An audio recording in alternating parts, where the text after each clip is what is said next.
మొదటగా ఈ వీడియోలో మనం భగవద్గీత అధ్యాయము 4 శ్లోకము 27ను పరిశీలిద్దాం. ఈ జ్ఞానయోగ అధ్యాయంలో కృష్ణుడు అర్జునుడికి కేవలం బాహ్యకర్మలు కాకుండా అంతర్గత యజ్ఞాల గురించి వివరిస్తున్నాడు.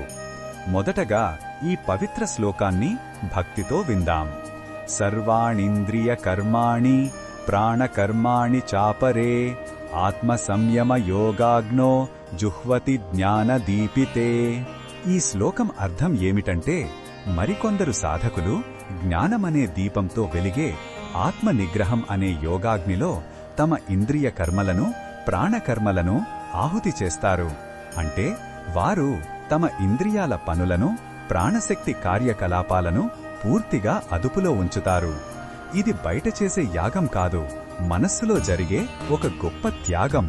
ఈ శ్లోకంలోని భావం ఏమంటే, నిజమైన నిగ్రహం జ్ఞానం నుండి పుడుతుంది. ఏది మనకు మంచిదో తెలిసినప్పుడే ఇంద్రియాలను మనస్సును సరైన దారిలో పెట్టగలం. బలవంతంగా అణిచివేయడం కాదు, జ్ఞానంతో మనస్సును శుద్ధి చేసుకుని ఇంద్రియాలను నియంత్రించడమే అసలైన యజ్ఞం. ఈ శ్లోకం చెప్పుతుంది, ఈ బోధనను మన జీవితంలో ఎలా ఉపయోగించాలంటే, మనకు కోపం లేదా అనవసరమైన కోరిక కలిగినప్పుడు దానివల్ల కలిగే నష్టాన్ని జ్ఞానంతో గుర్తించాలి. ఆ తరువాత మన సంకల్ప శక్తితో ఆ కోరికను నియంత్రించాలి.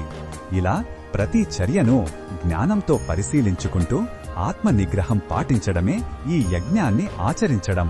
మరిన్ని భగవద్గీత శ్లోకాల అర్థాన్ని తెలుసుకోవాలంటే మా తదుపరి వీడియోలను తప్పకుండా చూడండి.